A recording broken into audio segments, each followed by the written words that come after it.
The Moika River is frozen solid tonight, December 29th, 1916, and if you press your ear to the ice you can almost hear the screams that will echo from it before dawn.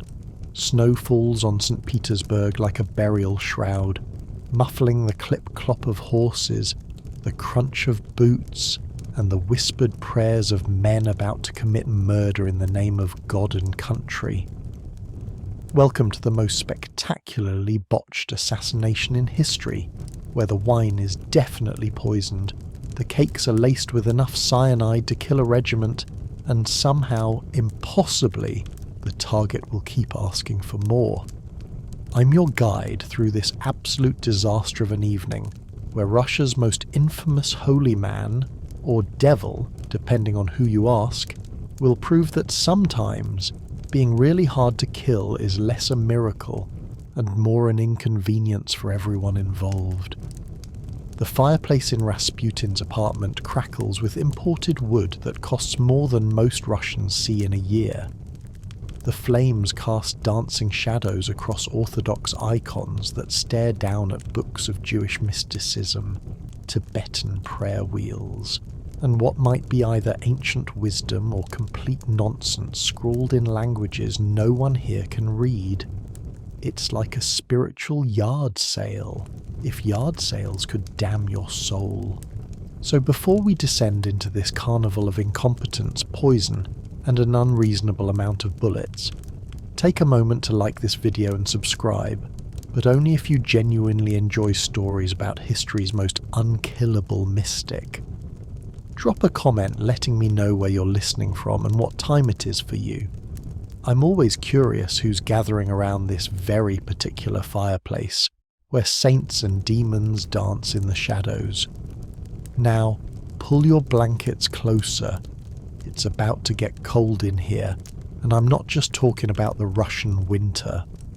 The bells of St. Petersburg are about to chime midnight, but our story begins hours earlier. In a few short hours, Prince Felix Yusupov will arrive at 64 Gorokovaya Street with murder in his heart and expired poison in his pocket. Grigory Rasputin, the mad monk who holds the Russian Empire in his unwashed hands, will eat enough cyanide to kill a cavalry regiment and ask for seconds. Bullets will fail where poison couldn't. The mighty Neva River will have to finish what aristocratic incompetence started. But to understand why half of St. Petersburg wants this man dead, and the other half thinks he's a saint, we need to go back. Back to where all Russian tragedies begin, with a mother's desperate love for her dying child, earlier that evening, 8 p.m. at the Alexander Palace. Before we return to the murder in progress, we need to understand why half of St. Petersburg wants this man dead, and the other half thinks he's a saint.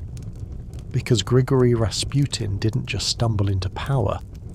He carved his way there with a combination of genuine healing ability, outrageous confidence, and the kind of timing that makes you wonder if God really does play favourites. The Empress Alexandra sits in her mauve boudoir, and yes, everything is mauve. The walls, the furniture, the flowers. It's like being inside a bruise. She's writing another letter to our friend, her pet name for Rasputin that makes everyone at court want to vomit.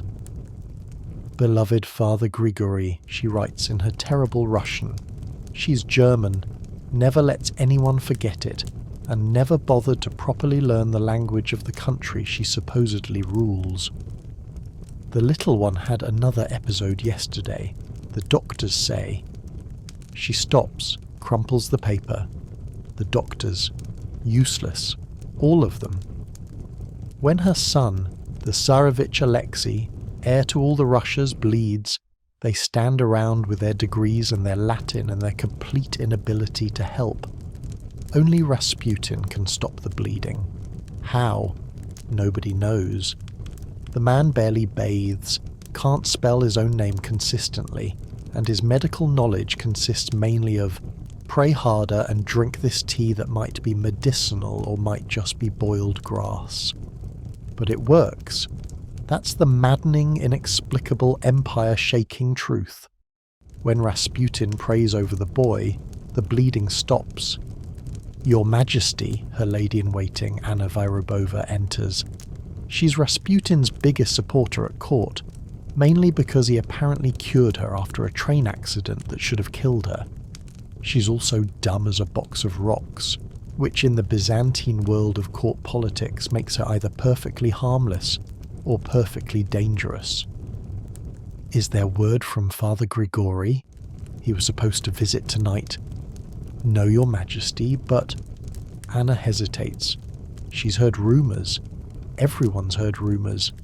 The city's been whispering for days about a plot, about noble conspirators, about poison and bullets. What? Nothing, Majesty. I'm sure he's just delayed. You know how he is about time. True. Rasputin operates on what he calls God's time, which seems to run anywhere from 2 hours early to 3 days late. The Empress returns to her letter, but her hand shakes slightly. She's German, remember. Germans believe in schedules. When Russians are late, it's culture. When Germans are late, it's apocalypse. Meanwhile, at the Astoria Hotel Bar, the Astoria Hotel Bar is where you go in St. Petersburg when you have too much money and too few morals. Tonight it's packed with officers on leave, profiteers making fortunes from the war, and women who've figured out that in chaos there's opportunity. To Rasputin, someone shouts, raising a glass. Half the room drinks, the other half throws things. You toast that filthy peasant? A guards officer, 3 sheets to the wind on champagne that costs more than a soldier's yearly pay, staggers to his feet. That unwashed Siberian dog who has his hands all over our Empress. Figuratively speaking, his companion adds hastily. Even drunk, you don't directly accuse the Empress of adultery, unless you enjoy Siberian winters from the inside of a labour camp. Figuratively, my ass. Everyone knows. Everyone knows nothing, interrupts a man in civilian clothes who radiates a secret police like a beacon. Perhaps we should discuss something else. The weather, the war, how charming your wife looks tonight. The officer isn't that drunk, he sits down. But the damage is done. All over the bar, in a dozen languages, French from the diplomats, English from the journalists, Yiddish from the merchants, Russian from everyone else, the same conversation plays out. Rasputin. Always Rasputin. He's got to go, mutters a banker, the kind who's been selling war bonds to widows. Bad for business. The Allies won't loan us money while that madman whispers in the Empress's ear. Heard Prince Yusupov's planning something, his companion whispers. Felix? That boy couldn't plan a tea party without drama. Maybe that's the point. Who'd suspect him of anything serious? Back at 64 Gorokovia Street 2 hours before the murder, Rasputin's apartment is chaos even by his standards. 3 women are waiting to see him. A merchant's wife with a sick daughter, a countess who claims she needs spiritual guidance but obviously needs something else, and a peasant woman who's walked from scoff because she heard the holy man helps people like her. He sees the peasant woman first because of course he does. Little mother, he says gently, and his whole demeanour changes. Gone is the leering mystic who terrifies and titillates the nobility. This is Grigory from Pokrovskoye, the Siberian peasant who understands that sometimes life just hurts. What troubles you? My son father. The war took him. But I dream. I dream he calls for me. Dreams are messages, Rasputin says seriously. When did he fall? The Brusilov offensive, June. 6 months ago. They both know what that means. But Rasputin takes her hands anyway, closes those unsettling eyes, and prays. Really prays, not the theatrical version he does for the nobles. He is at peace, little mother, I see him. He stands in light. It's probably bullshit. But the woman's face transforms and maybe that's miracle enough. Thank you, Father, I have no money. Money? Pah, he actually does spit this time. You think God charges by the prayer? Go, eat. Dunya will give you bread. The woman kisses his hands and leaves, tears streaming. The Countess, who's been watching, sniffs disdainfully. You'll see anyone, won't you? Did not Christ? Christ didn't charge for private consultations. Neither do I. You donate to the cause of your own free will, completely different. The Countess's donation could feed a village for a month, but she'll pay it, because Rasputin knows things. He knows which ministers take bribes, which generals visit which brothels, which society ladies have interesting birthmarks in private places. Knowledge is power, and in St. Petersburg, power is everything. Now, Rasputin settles into his chair, which creaks ominously. You wish guidance about your husband? How did you... Your ring, you turn it when nervous. Married women only do that when the marriage is the problem. Also, Sergei told me everything last week. Sergei came to you?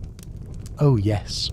Worried about your friendship with that young cavalry officer, the one with the magnificent moustache. The Countess goes pale. He knows. Everyone knows, little dove. St. Petersburg is a small town pretending to be a big city, but your husband doesn't care. He has his own cavalry officer, less magnificent moustache but better legs. What? Did you think you were the only one with secrets? Rasputin laughs, that booming laugh that somehow contains both judgment and absolution. Listen, little Countess, your marriage is a business arrangement. Conduct your business. But maybe be less obvious about it. The servants talk. The servants always talk.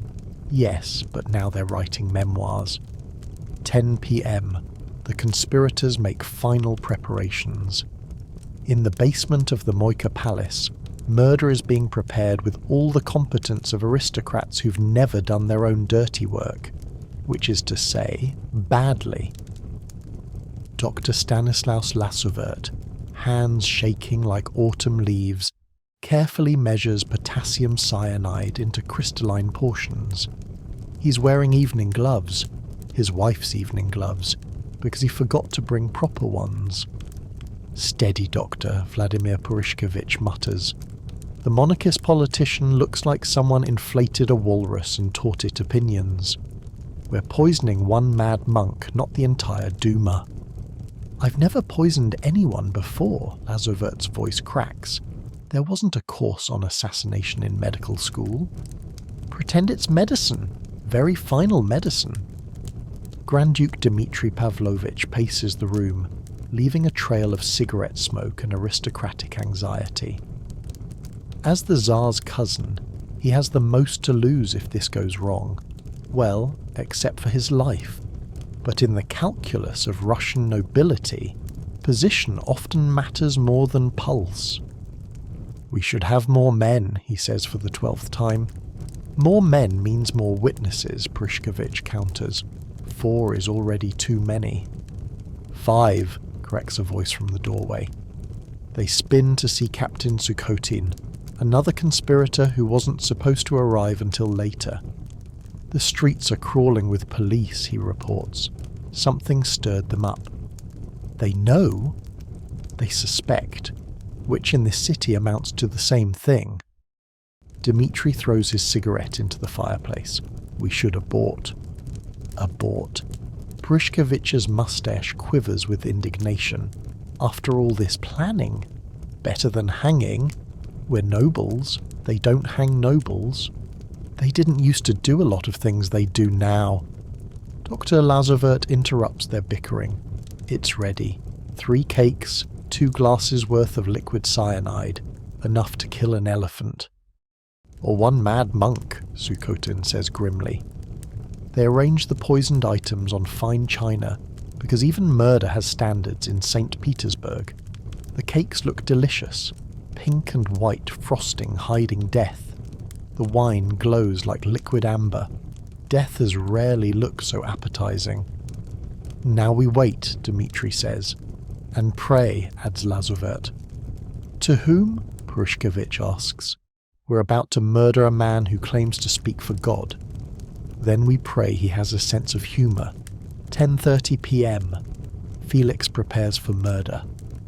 Felix Yusupov stands before his mirror, trying on jackets like a debutante preparing for a ball. What does one wear to an assassination? His valet, who knows exactly what's happening because valets always do, finally suggests basic evening wear. "Nothing too formal, Your Highness. You don't want to seem like you're trying too hard." "Right. Casual murder attire. If I may suggest, Your Highness, the navy jacket. Bloodstains show less on dark fabric." Felix stares at his valet. "How do you—" "I've been in service for 30 years, Your Highness. This is St. Petersburg. It's not my first conspiracy." Felix wears the navy jacket. He checks himself one more time. He's beautiful in that specific aristocratic way that suggests centuries of strategic inbreeding, somehow worked out perfectly. Delicate features, expressive eyes, the kind of bone structure that makes sculptors weep. He's also, according to the rumours, fond of dressing in his wife's gowns and performing in cabarets, though tonight he's sticking to masculine attire. Murder apparently requires pants. "The car is ready, Your Highness," the valet announces. "Right. Yes. Good." Felix takes a deep breath. "If I don't return, I'll burn your correspondence and tell your wife you died heroically. I was going to say pay yourself from the safe, but yes, that too. The drive to Rasputin's apartment takes forever and no time at all. The streets are mostly empty. It's too cold for casual strolling and too early for serious drinking. A few prostitutes huddle in doorways, their breath misting in the frozen air. One recognizes the Yusupov coat of arms on the car and spits. "Even the whores hate us," Felix mutters. "Not hate, Your Highness," his driver corrects. "Fear. There's a difference." "Is there?" "They both end with us against the wall when the revolution comes." "Revolution, Your Highness?" "Oh, come now. You can smell it in the air like sulphur before lightning." The driver says nothing. He's been with the Yusupovs for 20 years. He's driven Felix to stranger places than this for stranger purposes, but tonight feels different. Tonight feels final.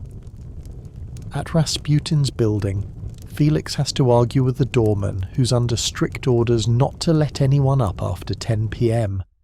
It takes a combination of aristocratic intimidation and a truly impressive bribe to gain entry. "Though between you and me, Your Highness," the doorman says, pocketing enough rubles to retire, "you might want to reconsider. Things happen around the holy man. Strange things." "What kind of things?" "Last week Count Orlov came to threaten him, left speaking in tongues. Still is, far as I know. And that banker who tried to blackmail him, found naked in the Nevsky Prospect, swearing he'd been chased by angels, with swords, on fire. Coincidences?" "If you say so, Highness. 3rd floor, door on the right. If you hear chanting, wait till it stops. If you hear screaming, maybe don't wait." Inside Rasputin's apartment, the final visitors. The merchant's wife is just leaving as Felix arrives. She clutches a small cloth bundle. Herbs, probably, or possibly just tea that Rasputin's blessed. Either way, she believes it will help her daughter, and belief is 9/10 of medicine anyway. The Countess is still there, looking shell-shocked. "He knew everything," she mutters to Felix as she passes. "Everything. About Sergei, about Dmitri, about that thing in Tsarskoye Selo with the—" She stops, seems to see Felix for the first time. "Prince Yusupov? What are you doing here?" "Seeking guidance," Felix says smoothly. "At this hour?" "Be careful, Prince. Father Grigory sees through facades like glass. She sweeps out, leaving behind expensive perfume and the lingering scent of fear. Felix enters the main room to find Rasputin feeding his cat. Because of course he has a cat. It's massive, orange, and missing an eye. It looks like it's fought devils and won. Knowing Rasputin, it probably has. Vaska here understands the nature of God, Rasputin says without looking up. He kills without malice, loves without condition, and shits wherever he pleases. Very theological. Father Grigory, Prince Felix Felixovich. Rasputin finally turns, arms wide as if to embrace him. Felix takes a step back. The beautiful prince comes to ugly Grigory. What a world. Sit, sit. Dunya, wine for the prince. No, we should go. My wife? Ah, yes, the mysterious illness. Rasputin's eyes glitter with something that might be amusement or might be madness. It's hard to tell with him. Tell me, does she know she's sick? Or is this one of those illnesses that only husbands diagnose? Felix's prepared lies crumble like stale bread. That is... Relax, little prince. I know why you're here. Felix's blood turns to ice. You do? Of course. You're curious. They all are. Want to see if the stories are true? Can the mad monk really heal? Can he really see the future? Does he really have a cock like a horse? I never... That one's exaggerated, by the way. More like a well-fed donkey. Dunya enters with wine, saves Felix from having to respond to that. She's a simple woman from Rasputin's home village, the only person in St. Petersburg who sees him as just Grigory rather than saint or devil. She pours 2 glasses, gives Felix a look that could mean anything from be careful to I know where you live, and leaves. So, Rasputin drops into his chair, which protests loudly. It's not built for men of his size or enthusiasm. You want to know if I can heal your wife's mysterious lady problems. Very well, but first we drink. To health. He raises his glass. Felix, trapped by social convention and his own momentum, does the same. To health, he echoes weakly. They drink. The wine is better than Felix expected. Probably a gift from some noble trying to curry favour, or poison him. In St. Petersburg, it's often hard to tell the difference between gifts and threats. Good wine, Rasputin booms. French? I wouldn't know. Of course not. You people drink labels, not wine. This bottle cost enough to feed a village for a month, yes? But does it taste a month better than peasant wine? No, just different. Everything with you people is about difference, not better. He's already refilling his glass. The man drinks like a fish, if fish had opinions about economic inequality. Tell me, little prince, Rasputin continues, do you believe in God? Of course. No, not of course. Nothing is of course with God. Do you believe? The kind of belief that burns, that transforms, that makes you do terrible things for beautiful reasons? I try to believe... Try. Rasputin laughs, and it's not entirely sane. You either believe or you don't, like pregnancy. No halfway. Me? I believe. Believed so hard it drove me mad, or maybe the madness came first and brought belief with it. Hard to remember now. He stretches, and Felix can smell him. Sweat and incense and something wild, untamed. Like he's dragged the Siberian wilderness into the heart of the capital and wears it like cologne. Your problem, little prince, is you think too much. Always thinking, planning, worrying. Like a chess player, yes? Always 3 moves ahead. But life isn't chess. Life is... What's messier than chess? Sex. Life is sex. Messy, unpredictable, sometimes disappointing but occasionally transcendent. You can't plan sex. Well, you can, but then it's not very good, is it? Felix is beginning to understand why people either worship this man or want him dead. There's no middle ground with Rasputin. He's like weather. You either embrace the storm or seek shelter. We should go, Felix says. My wife. Your wife who's in Crimea? Felix freezes. How did you... Little Prince, I know everything that matters and nothing that doesn't. Your wife is in Crimea for her health. You're here for something else. But please continue the lie. I enjoy fiction. 11 p.m. The trap is set. They're in Felix's car now, driving through empty streets toward the Moika Palace. Rasputin sprawls across the leather seats like he owns them, which given his influence over the imperial family he sort of does. Nice car, he observes. Foreign. French. Delaunay Belleville. Ah, French. They understand luxury like Russians understand suffering, completely and with unnecessary poetry. How much did it cost? You don't know because people like you don't need to know. Money is just numbers to you, yes? Abstract concept. To me, money is bread, is warmth, is the difference between living and dying. This car could feed how many families? Are you trying to make me feel guilty? Guilt is useless emotion, like regret but less productive. I'm making conversation. Also, I'm curious how a man drives when he plans murder. Felix nearly crashes the car. What? Oh, little prince, your hands shake, your eye twitches, you smell like fear and expensive cologne, and the fear is winning. Also, you keep touching the gun in your pocket. Either you're very happy to see me, or... I don't know what you mean. No? Then let me be clear. You plan to kill me tonight. Your friends wait at your palace with poison and bullets, and probably very bad wine because aristocrats have no taste. You think my death will save Russia. But here's the funny thing. I'm going anyway. You're mad. Yes. Finally someone notices. Mad as a saint. Mad as a prophet. Mad as any man who sees clearly in a world of fog. But my madness has purpose. Does yours? Felix can't speak, can barely breathe. The man knows, has known all along, and he's still coming. Why? He finally manages. Because it's time, Rasputin says simply. Everything has its season.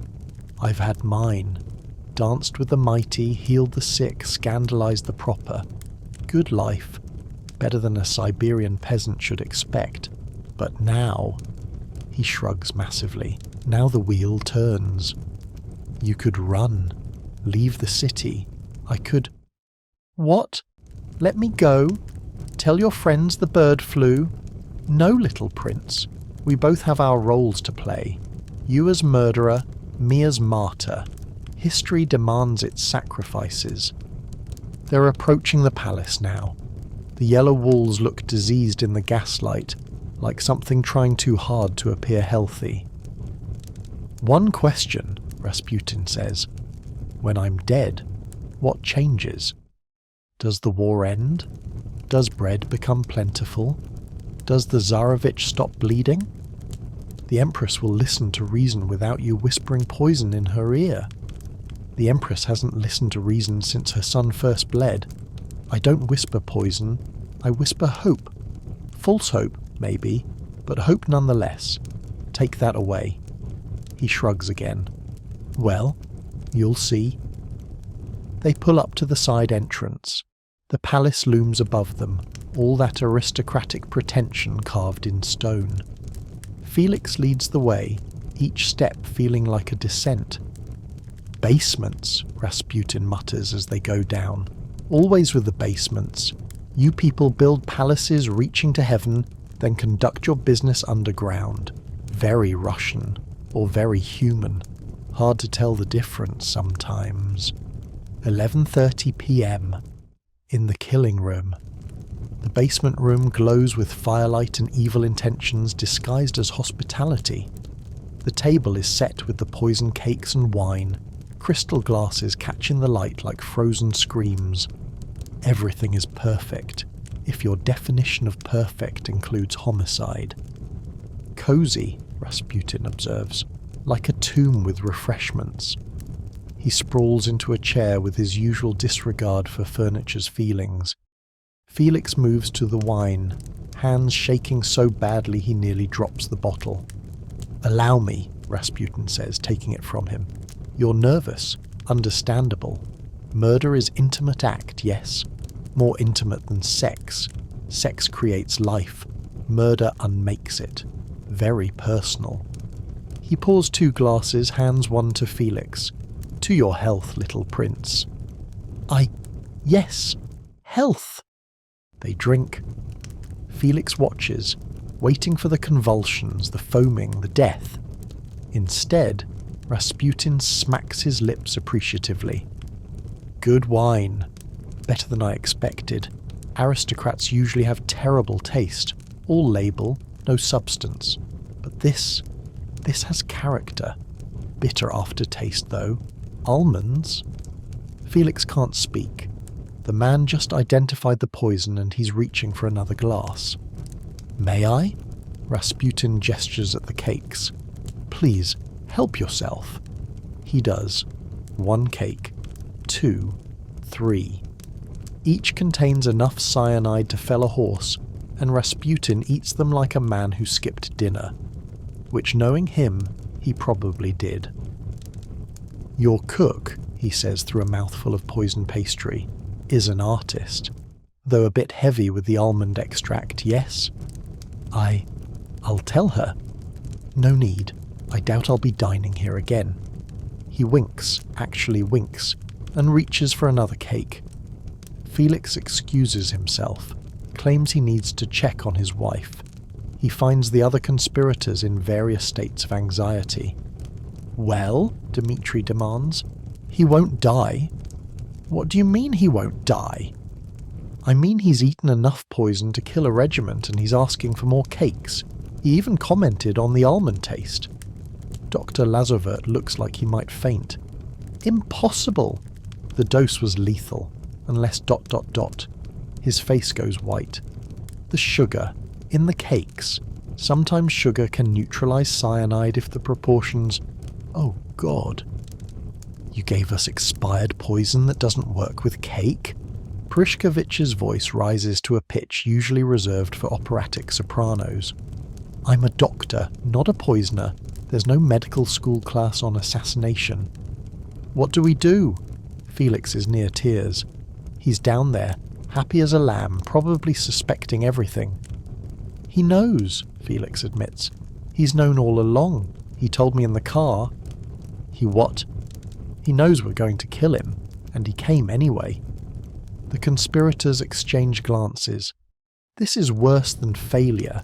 This is being outmaneuvered by a peasant. "Shoot him," Dmitri says flatly. "Get close and shoot him." "That's not... We planned..." "Plans change. Unless you'd prefer to spend the rest of the night watching him eat non-lethal desserts." Felix takes the offered revolver. It's heavier than he expected, or maybe that's just the weight of imminent murder. "What do I say?" "Excuse me, Father. Would you mind if I shot you?" "Show him something," Sukhotin suggests. A painting, a cross, something to distract him. When he's looking away... This is insane. This whole night is insane, but we're committed now. It's him or us. Midnight. The bells chime as we began. Felix descends again, gun heavy in his pocket, heart hammering so loud he's sure Rasputin must hear it. The holy man is examining a crystal crucifix on the wall, apparently fascinated by how the light refracts through it. "Beautiful piece," he says without turning. "The way light breaks apart, like faith through the prism of doubt. Shows you all the colours hiding in certainty." "Yes, beautiful." Felix's hand is on the revolver. "You know what I love about crystals? They're honest, hard, clear, purposeful. Unlike people..." He turns, those mad prophet eyes suddenly focused. People lie even to themselves, especially to themselves. Father Grigory, take you for instance. You tell yourself this is about Russia, about saving the empire, but really it's about fear. You're terrified that men like me, peasants, mystics, the unwashed, have power while men like you only have titles. That's not. Oh, little prince, if you're going to shoot me, at least do me the courtesy of honesty first. The moment crystallizes. No more pretense, no more games. Just two men in a basement, one with a gun, one with the unnerving acceptance of his own death. You're destroying Russia, Felix says, pulling out the revolver. Russia is destroying itself, I'm just the excuse. Rasputin walks to the crucifix, examines it again. Beautiful work. Italian. You're seducing the Empress. I'm keeping her son alive. If that's seduction, then medicine is prostitution. The people hate you. The people hate their lives. I'm just more interesting to blame than poverty. He turns back, spreads his arms. But you didn't come for debate, did you? You came for blood, so take it. Felix aims, 6 feet away. Even with shaking hands, he can't miss.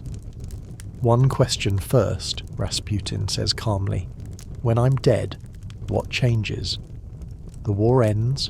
The Tsar becomes wise. Your guilt disappears. Shut up. Or does Russia just find a new scapegoat? A new peasant to blame for aristocratic failures? Shut up! Felix fires. The sound in the enclosed basement is enormous. Rasputin staggers, looks down at the spreading red stain on his silk shirt with something like surprise. Oh, he says mildly, that does hurt. He falls to his knees, then forward. The Persian rug, already priceless, is about to become evidence. Felix stares at what he's done. The most powerful man in Russia, reduced to meat and cooling blood. It's both smaller and larger than he expected murder to be. Then Rasputin's hand twitches. No, Felix whispers. No, no, no. The body moves, not the random twitches of death, purposeful movement. Rasputin's fingers claw at the rug, finding purchase. His shoulders bunch with effort. Stay down, Felix pleads. Please just die. But Rasputin has never done what's convenient. He pushes himself up to his knees, blood bubbling from his lips. When he opens his eyes, they're more alive than ever. Terrible shot, he gasps. Missed the heart. How are you... Practice. He coughs, spraying blood. Been shot before. Body remembers. Like riding a bicycle, but worse. He's trying to stand. Felix backs toward the door, gun forgotten in his terror. This isn't how it's supposed to go. People who are shot in the chest at close range are supposed to die, not critique your marksmanship. Help! Felix's voice cracks like a teenager's. Help! Footsteps thunder overhead. The door bursts open. Prishkovich enters, takes in the scene. Felix cowering, Rasputin half standing, blood everywhere, and draws his own pistol. Stay back, demon. Demon? Rasputin laughs and blood froths from his mouth. Just a man. Harder to kill than most, but still just... Prishkovich fires, misses, fires again. The bullet catches Rasputin in the back, spinning him around. Better, Rasputin observes, but still not quite. Another shot. This one drops him to his knees again, but still, impossibly, he crawls toward the door. What is he made of? Dmitri appears, pale as paper. Faith, Rasputin whispers, and spite. So much spite. They follow him up the stairs, a parade of would-be murderers watching their victim crawl toward the courtyard door. It's like a nightmare. The more they shoot, the more he moves. Finally, in the courtyard, Prishkovich empties his revolver. One bullet finds Rasputin's head, and finally,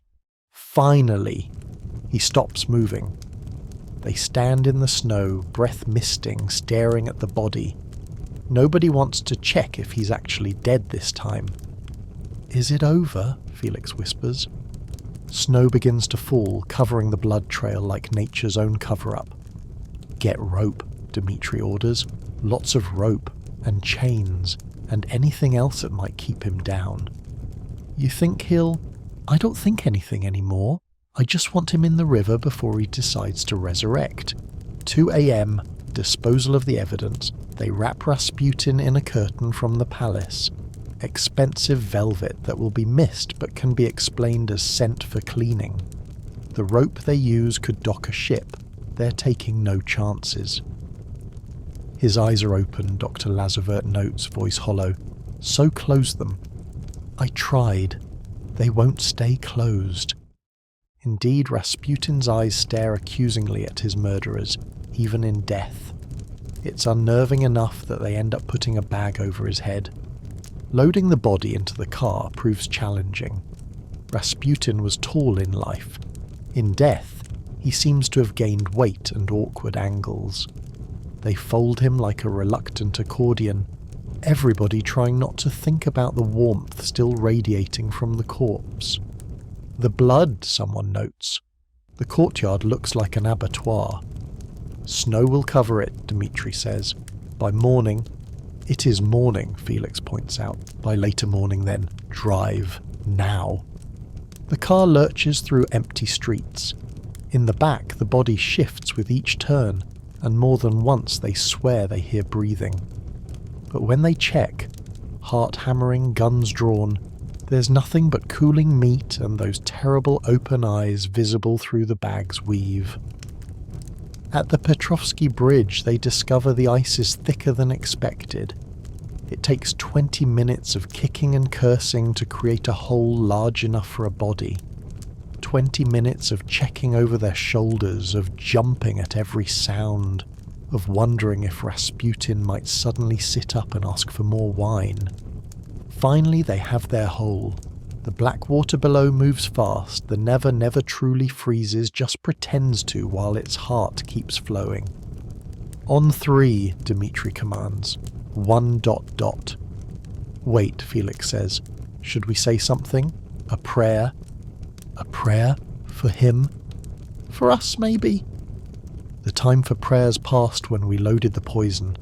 Throw him in." They heave the bundle through the hole. It hits the water with surprisingly little splash, as if the river was expecting it. The current takes it immediately, pulling it under the ice and away. They stand there, 4 aristocrats turned murderers, watching the dark water seal over their crime. "It's done," Prushkevich says. "Is it?" Felix can't look away from the water. Is it really? Thunder rumbles overhead, which shouldn't be possible in December, but this whole night has been impossible, so why not? "Back to the palace," Dmitri orders. "We need to clean up, establish alibis, pretend none of this happened." "How do we pretend that?" "The same way we pretend everything else in this damn city, with practice and vodka. 3 a.m, the clean-up." Back at the Moika Palace, they discover that blood is remarkably persistent. It's soaked into the Persian rug, splattered on walls, pooled in corners they swear Rasputin never went near. "It's like he bled extra just to spite us," Felix mutters, on his knees with a scrub brush. They burn the rug, which sets off smoke alarms that haven't worked in years but choose tonight to function. The wall splatters they paint over, creating suspicious fresh patches that scream, "We're hiding something." Dr. Lazavert disposes of the poison, which involves a complex process of dilution and burial that he's making up as he goes. In medical school they teach you to save lives, not end them, he keeps saying. This isn't what I trained for. None of us trained for this, Dmitri snaps, yet here we are. The gun Felix used goes into the river, followed by Purishkevich's. They burn their clothes, which creates more smoke and a smell that definitely isn't just fabric. By the time they're done, the basement looks almost normal. If you don't know where to look, if you ignore the fresh paint and missing rug and lingering smell of gunpowder and fear. Now we wait, Dmitri says.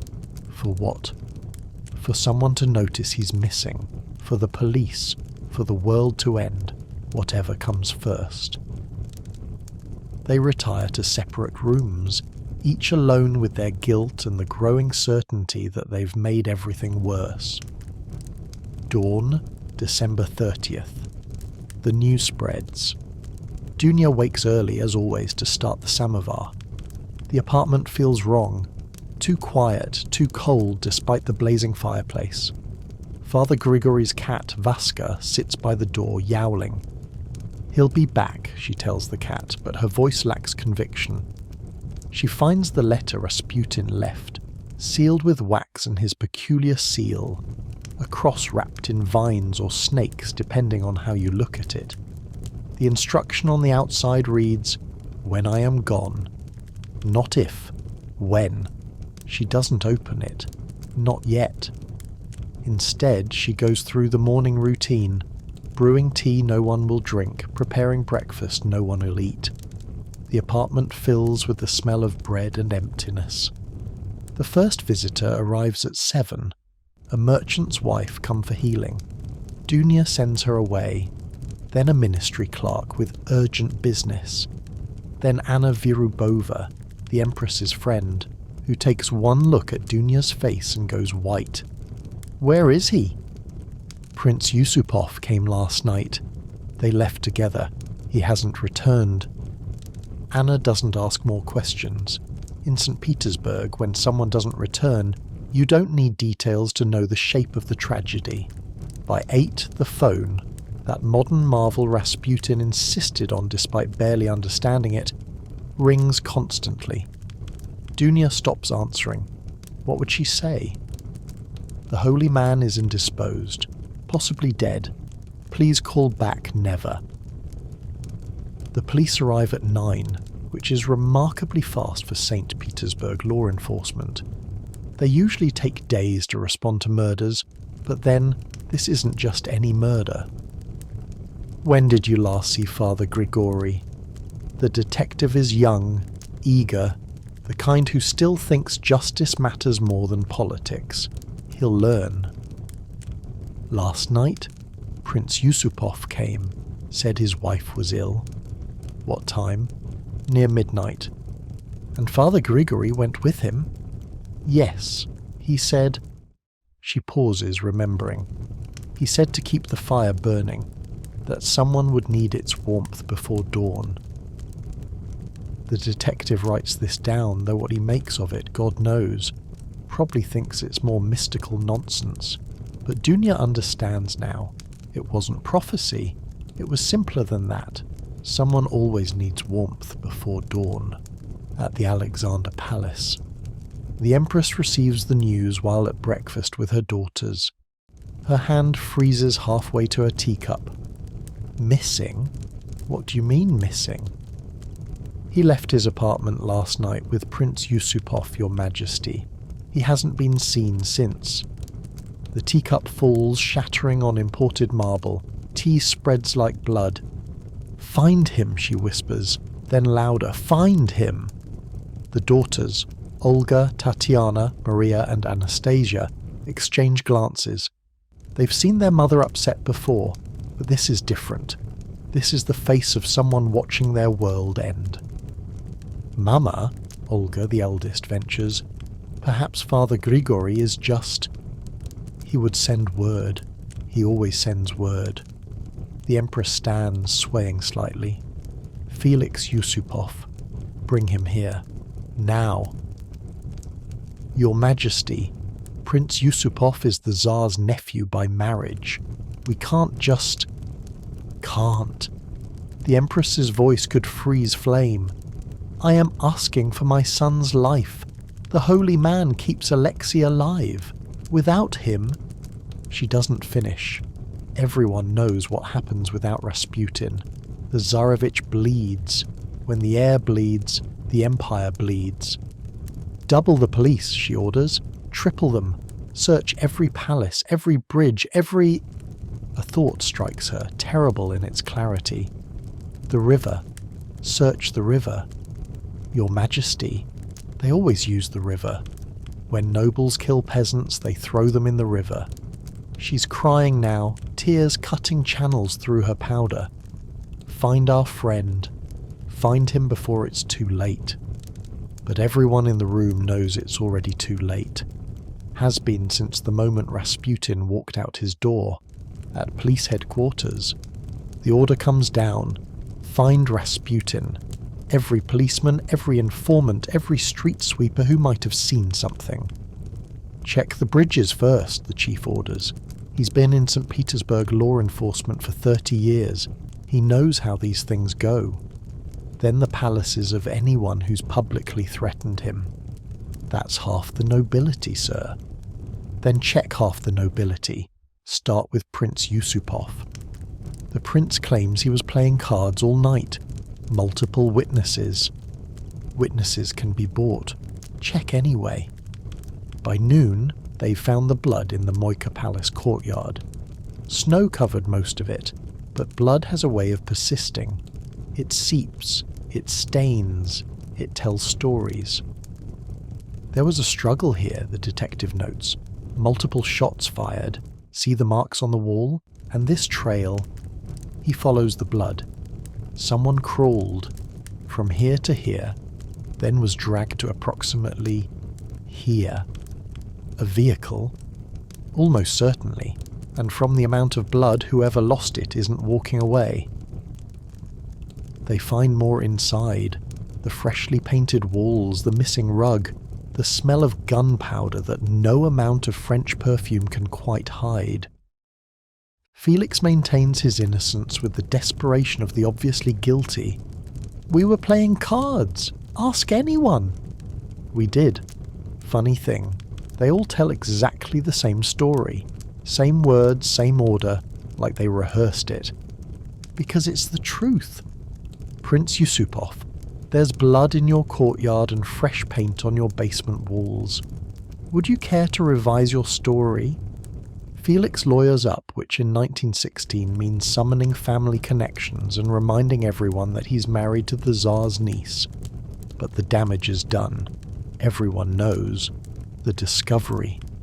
A policeman named Andreev, who drew the short straw for river patrol, spots it first. A boot frozen to the bridge railing. Not unusual in itself. Drunks lose footwear all the time. But this boot is expensive. Fur-lined, the kind holy men wear when they've gained imperial favour. He calls for backup. They find the blood trail leading to a hole in the ice, recently frozen over but still visible. Get divers, the chief orders, and pray we don't find what I think we'll find. The divers go down reluctantly. The Neva in December isn't just cold, it's actively hostile to human life. They surface quickly, faces blue, shaking their heads. Too dark, too fast. If there's a body, the current's taken it. But the river, like blood, tells stories. 300 yards downstream, where the current slows around a bridge support, something large is caught in the ice. It takes them 3 hours to extract it. 3 hours of chipping ice, fighting current, trying not to think about what they're pulling from the frozen water. When they finally get it onto the bank, even hardened policemen step back. Rasputin's arms are free of the ropes, raised above his head. His lungs, the coroner will later find, contain water. He was alive when he went in. After poisoning, shooting, beating, it was the river that finally killed Grigory Rasputin. Christ, one policeman mutters. What does it take to kill a man? More than they had, another replies. Even then, barely enough. The Empress's grief. Alexandra receives the news in her mauve boudoir, surrounded by icons and images of the man who kept her son alive. She doesn't scream, doesn't faint, just sits very still, aging a decade in a moment. How? Poisoned, shot multiple times, and drowned, Your Majesty. Who? Prince Yusupov, Grand Duke Dmitri, Vladimir Purishkevich, possibly others. Arrest them.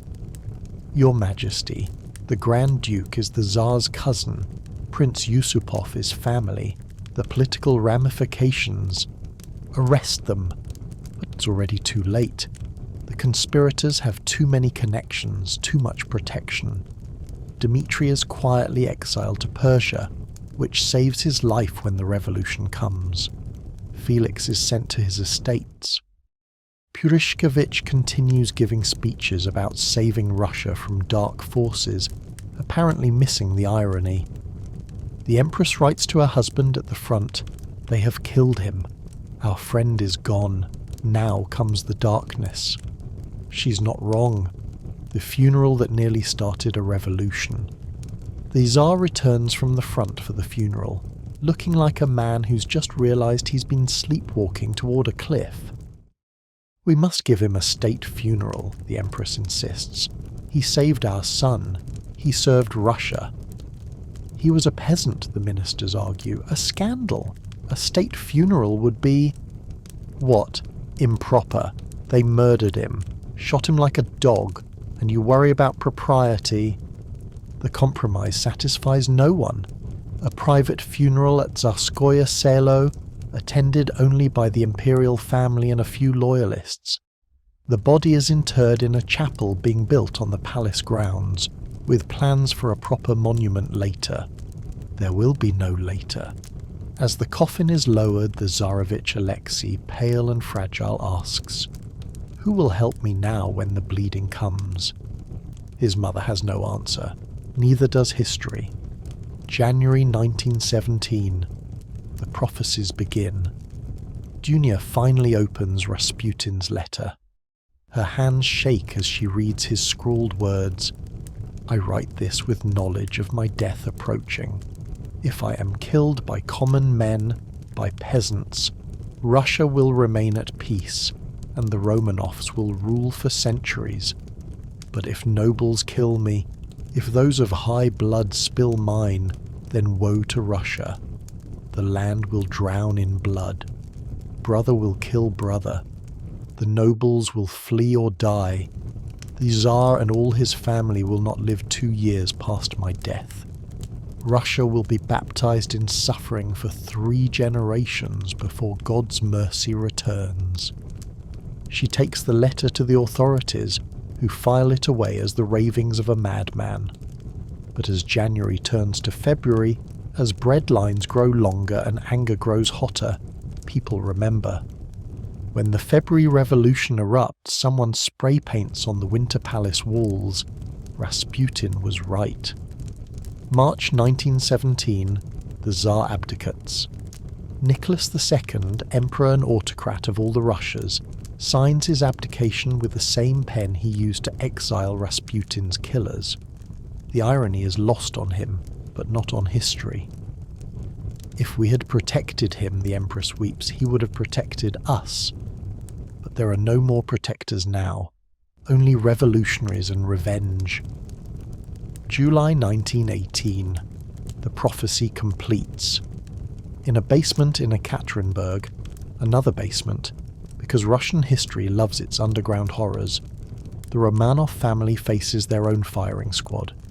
It's been 18 months since Rasputin died.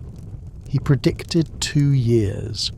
Even in death, he grants them 6 months' grace.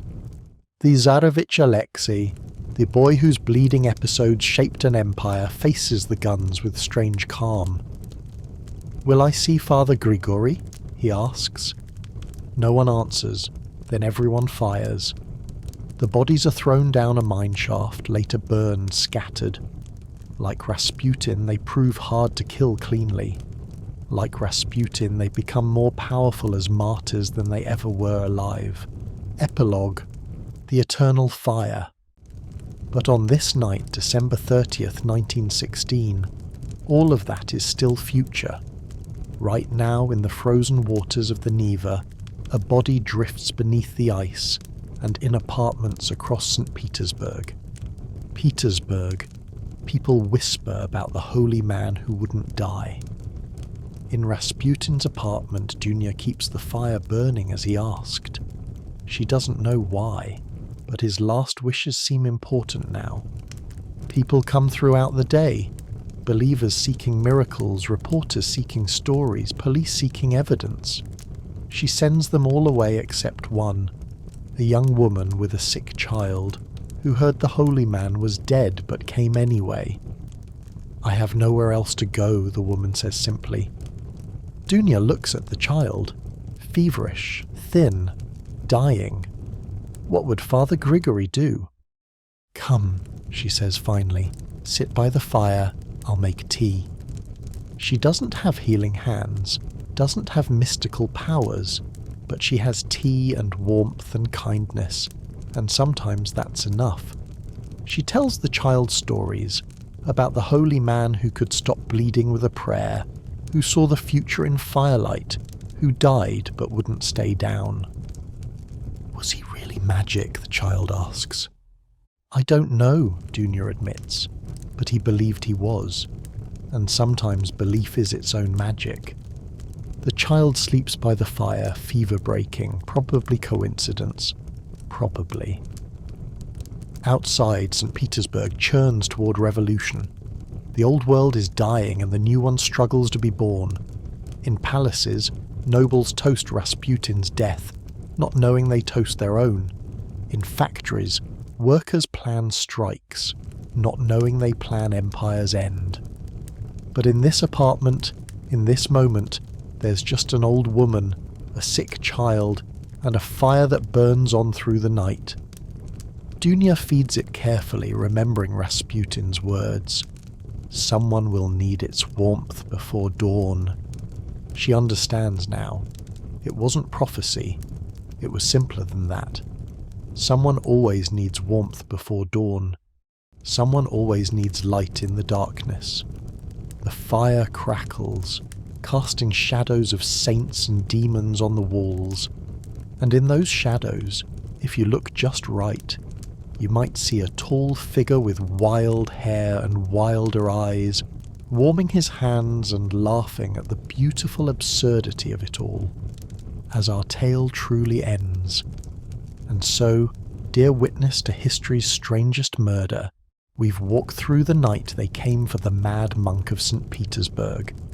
We've seen poison fail and bullets falter, watched aristocrats fumble at assassination like children playing a deadly game. You've been there in that overheated apartment where mystic and madness danced the same dance. You've stood in that basement where death wore velvet gloves and still bungled the job. You've shivered on that bridge where the Neva finally accomplished what humanity couldn't quite manage. Tomorrow, your tomorrow, you'll wake to a world that's forgotten Rasputin was real, that reduces him to myth and movies. But tonight, you've known the truth. He was just a man. A strange, possibly mad, certainly unwashable man who could sometimes stop bleeding and always cause chaos. The fire burns lower now, as all fires must. Perhaps you're wondering what became of them all. Felix lived to be 83, dining out on his assassination story, each telling more elaborate than the last. Dmitri died in exile, saved by his punishment. Purishkevich perished of typhus, ranting about dark forces to the end. The Romanovs. Well, you know that story. But Dunya? History forgets the servants. She vanished into the chaos of revolution like smoke into wind. Maybe she died. Maybe she fled. Or maybe, just maybe, she's still there in that apartment, keeping the fire burning, making tea for anyone who needs warmth before dawn. The flames whisper their last stories. They say on cold nights in St. Petersburg, Leningrad then, St. Petersburg again now, you can still sometimes smell incense near the Moika Palace. They say the water near Petrovsky Bridge never quite freezes properly, as if something beneath remembers being trapped. They say many things, especially about men who refuse to die on schedule. But you know the truth now. You were there. in that overheated apartment where saints and charlatans were the same person. You watched the mighty plot and fail and try again. You saw how history pivots on the smallest things: expired poison, shaking hands, a man's stubborn refusal to follow the script. Sleep comes now, heavy and warm. Rest easy, friend. Your fire is safe, your doors are locked, and no aristocrats are coming to murder you badly. Probably. Dream of frozen rivers and final prophecies, of men who die badly but memorably, and remember, in the end, it wasn't the poison or the bullets that killed Rasputin. It was the water. The water and the cold and the patient persistence of death itself, finally catching up to a man who'd outrun it for so long. The saints are quiet now, the demons too, and in this circle of warmth we've shared, across centuries and continents, there's only the eternal conversation between flame and darkness, playing out as it has since the first human looked into the first fire and thought, "Tell me a story." Sweet dreams, fellow traveller. May your sleep be more peaceful than a Russian winter, and may you wake to find your world still standing. The fire dies to embers now, the shadows lengthen, and somewhere in the darkness between sleep and waking, between history and myth, a mad monk laughs at the beautiful futility of it all.